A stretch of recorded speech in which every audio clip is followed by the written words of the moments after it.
na ito ang Idil Fitir ng ating mga kapatid na Muslim na Pilipino. At para pag-usapan yan, ang tungkol dyan, makakasama natin ngayong umaga si Secretary Mehol Sadain mula sa National Commission on Muslim Filipinos. Magandang umaga, Secretary. Magandang umaga rin, JC at Dayan, at sa lahat ng mga tagapakinig at tagapanood ninyo. Okay, so umpisahan na natin, JC, no? Alam naman natin yung nag-obserbasyon ng Ramadan. Ito ay isang buwan. Pero para po, lingid sa mga kalaman ng mga viewers natin, ano po ba itong Ramadan? Ang Ramadan ay buwan. Ito ay buwan ng pag-aayuno. Ang fasting sa Arabic, saum. Saumun. So yung fast of Ramadan is Saumul Ramadan.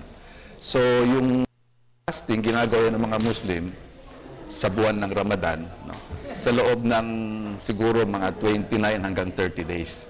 Depende kung kailan makikita ang new moon. Ano? At sa fasting, ang isang Muslim ay hindi pwede kumain magmula mga alas 4 ng umaga hanggang alas 6:30 ng gabi. So habang may araw, hindi pwede kumain, hindi pwede uminom. Kahit anong intake, sir, kasi meron akong mga napapanood din, kahit dura, kailangang ilabas sa katawan, hindi pwedeng lunukin. Kahit dura, hindi pwede lunukin.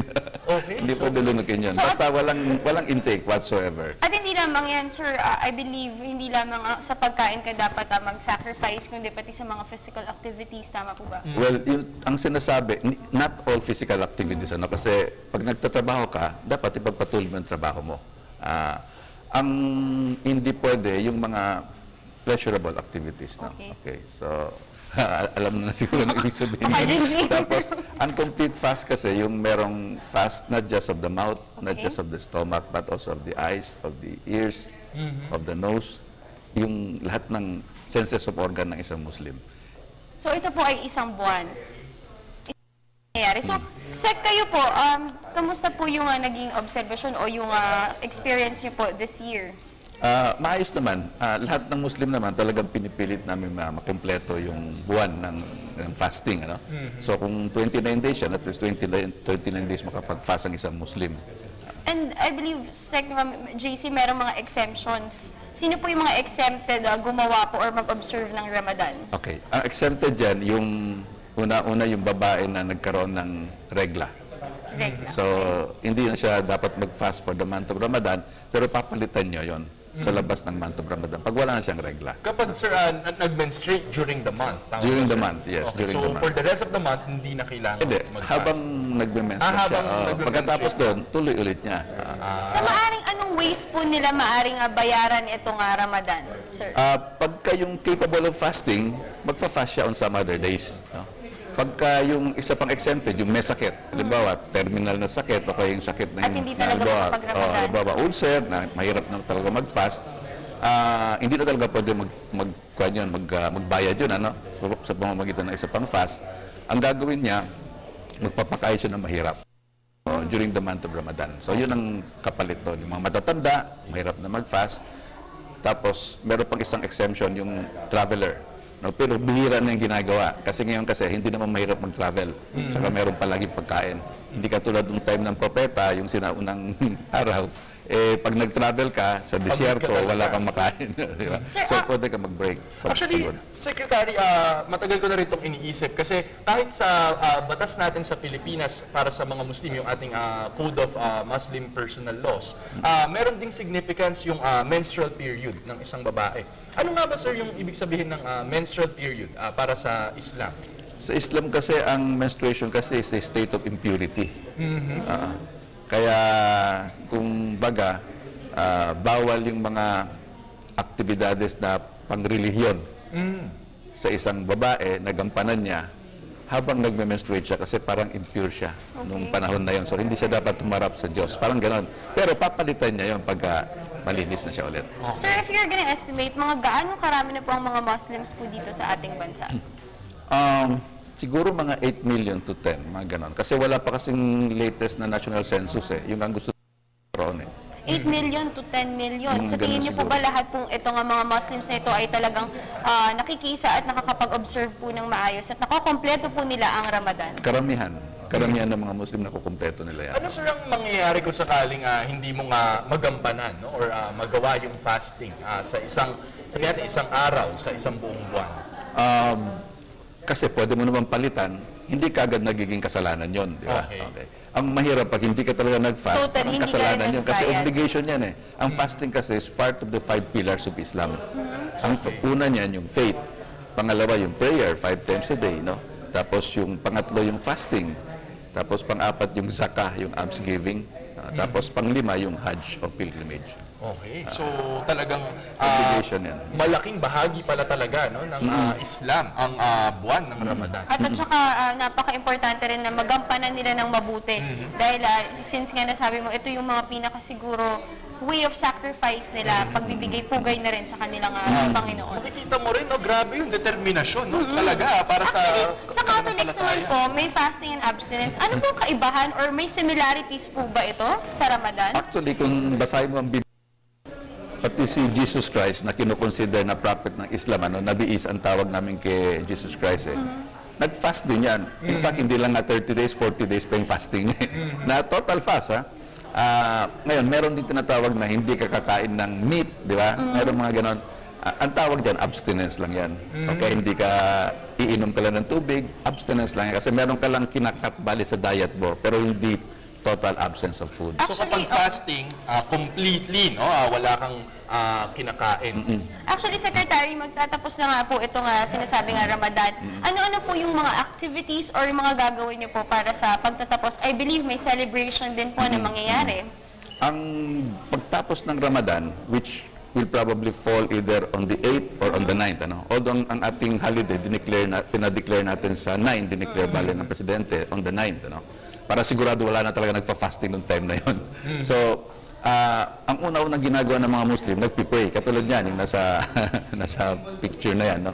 Nagpipray, early morning prayer yan. Yan yung prayer ng Eid al-Fitr. Okay. Ang Eid al-Fitr kasi, ang ibig sabihin yan, feast, no? Ang Eid is feast. Tapos Fitr is breaking of the fast. It's the feast of the breaking of the fast. So after that, nagkakasayahan yan. Lahat ng mosque, lahat ng Muslim communities, meron niyang So may kasayahan. celebration. May celebration. after. Tapos, And I believe pwede na po kumain. Tama po ba? oo, kasi bawal mag-fast pagdating ng yung breaking of the fast na ng Eid al-Fitr, bawal na mag-fast doon. So bawal, kasalanan yun. Pag bawal mag-fast ka nang doon. hindi kumain. Oo, hindi ka, Okay. So magiging kasalanan na yon. Ang breaking of the fast actually would correspond to the first day of the following month after Ramadan. So that's the first of Shawwal. Yung buwan after Ramadan. At yung binabantayan nyo rito, sir, ay yung muling paglitaw ng buwan. Tama ba, sir? Oo, yung new moon. Yung new moon. Sa gabi ng August 7, hanapin yon yung new moon na yon. Pag nakita yon, ibig sabihin sa following day, August 8, magpipray na. Pero pag hindi nakita, i-extend ng fast sa August 8, tapos August 9, sigurado i-break na yon. Secretary, sige, go ahead. Saan Jason. nagmumula ito, Secretary? Itong, yung pagsabay sa panahong ito, meron ba itong significance mula sa Quran na... Nasa Quranic verse po yan. Or may nangyari bang significant Anything na ngayong important panahon po? ito? No. Kuwan lang yan, prescription na nandun sa Okay. Quranic verse. And Quranic verse kasi, ang mga Quranic verses, actually, lahat ng Quran ay pinapaniwalaan ng mga kay Allah. Ako, Secretary, I'm just wondering, paano po yung celebration na mangyayari? Pamilya or magsasama-sama po talaga lahat ng Muslims dito po sa ating bansa? Maraming level yan eh. Sa pamilya, community, mga asosasyon, ganon, magkakaibigan, basta malaking Kayo celebration. po yan. personally, ano po yung magiging celebration nyo sa pagtatapos po ito ng Ramadan? Ako usually, sumasama ako sa jamaan ng University of the Philippines kasi diyan ko nakagawian mag-pray. Tapos pagkatapos, nagkakainan kami. Tapos pagkatapos ng kainan, pwede rin kayo lumabas na pamilya, pwede mga magkaibigan. Tapos yung mga may kaya, nagkakaroon niya ng parang pakain. Actually, Secretary, very recently lang na ginawang holiday ito talaga.